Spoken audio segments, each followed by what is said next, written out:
शेतकरी कर्जमाफीसाठी महिला शेतकरी आक्रमक झाले आहेत। पुण्यातील कृषी आयुक्त कार्यालयाच्या इमारतीवर आंदोलन करण्यात येत आहे। सेंट्रल बिल्डिंगवर चढून महिला शेतकऱ्यांनी हे आंदोलन पुकारलंय।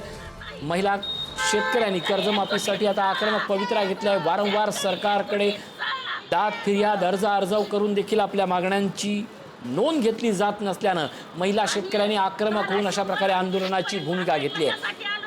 महिला शेतकऱ्यांनी आपल्या आंदोलनातून सर्वांचं आणि प्रशासनाचं लक्ष वेधण्याचा प्रयत्न आहे। ज्ञानेश्वर चौतमोल आमचे प्रतिनिधी आपल्या सोबत आहेत। ज्ञानेश्वर, कर्जमाफीचा मुद्दा पुन्हा एकदा गाजतोय। आता महिला शेतकरी आक्रमक झाल्यात।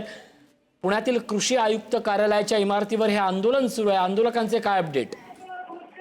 आता आपण जर पाहिलं तर पुण्यातल्या सेंट्रल बिल्डिंग अर्थात कृषी आयुक्त कार्यालयाच्या 3ऱ्या मजल्यावर या महिला ज्या शेतकरी आहेत त्या चढलेल्या आहेत आणि कर्जमाफीसह अन्य शेतकऱ्यांचे प्रश्न घेऊन त्यांचं हे आंदोलन मागच्या 2 तासांपासून या ठिकाणी सुरू आहे। त्यांचं हे म्हणणं आहे की जोपर्यंत अधिकारी या ठिकाणी भेटायला येत नाहीत तोपर्यंत या इमारतीवरून खाली उतरणार नाही। जर मागण्या मान्य केल्या नाही तर इमारतीवरून खाली उडी मारू अशा पद्धतीची जी भूमिका आहे ती या सगळ्या शेतकऱ्यांची आपल्याला बघायला मिळते आहे।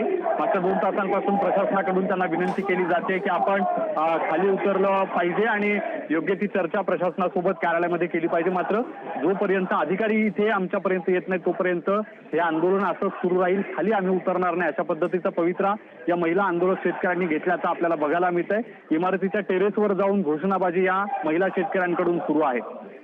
नक्कीच ज्ञानेश्वर, हा प्रश्न अतिशय महत्त्वाचा बनलाय, कारण या सगळ्या संदर्भात महत्त्वाचं म्हणजे आंदोलन होऊनही प्रशासनाकडूनही कोणी दाद घेत नाही आहे किंवा या सगळ्या संदर्भात आयुक्तालय प्रशासनाकडनं नेमकी काय भूमिका समोर येते? ज्ञानेश्वर, आयुक्तांचं हेच म्हणणं आहे की आयुक्तालयाच्या इमारतीवर चढण्यापेक्षा कार्यालयात येऊन काय ती योग्य चर्चा करावी, आपलं निवेदन आम्हाला सादर करावं आणि त्या सगळ्या निवेदनावर योग्य तोडगा काढला जाईल अशा पद्धतीची भूमिका आयुक्त कार्यालयाकडून घेण्यात आलेली आहे। मात्र आंदोलनाचा पवित्रा या शेतकऱ्यांचा ठाम असल्याचं दिसतंय। एकीकडे अधिवेशन सुरू असताना अशा पद्धतीनं आता थेट महिला शेतकऱ्यांनीच कर्जमाफीचा मुद्दा उचलल्यानं या सगळ्या प्रश्नाची गंभीरता आणि दाहकता समोर येते। या सगळ्याबाबत प्रशासनाच्या वतीनं किंवा सुरक्षा यंत्रणेच्या वतीनं काय भूमिका समोर येते?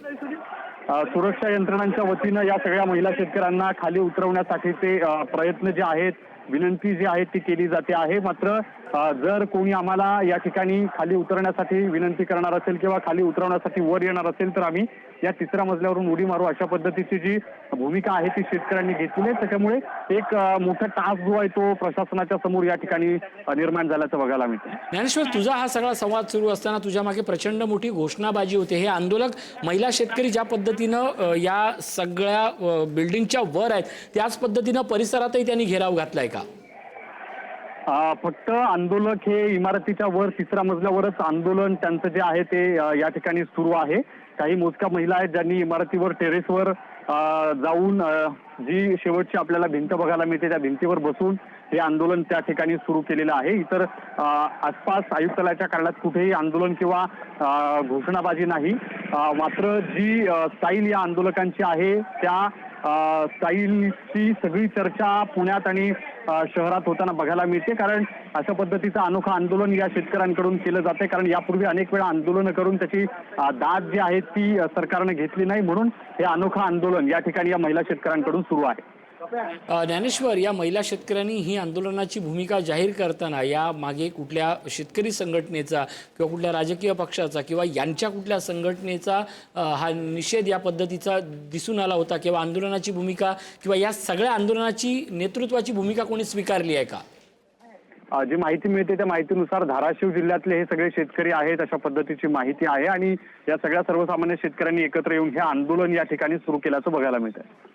की ज्या क्षणाची मोठी बातमी आहे, सेंट्रल बिल्डिंगवर चढून महिला शेतकरी कर्जमाफीसाठी आक्रमक झाले आहेत। कृषी आयुक्तालयाच्या टेरेसवर चढून हे आंदोलन करतायत।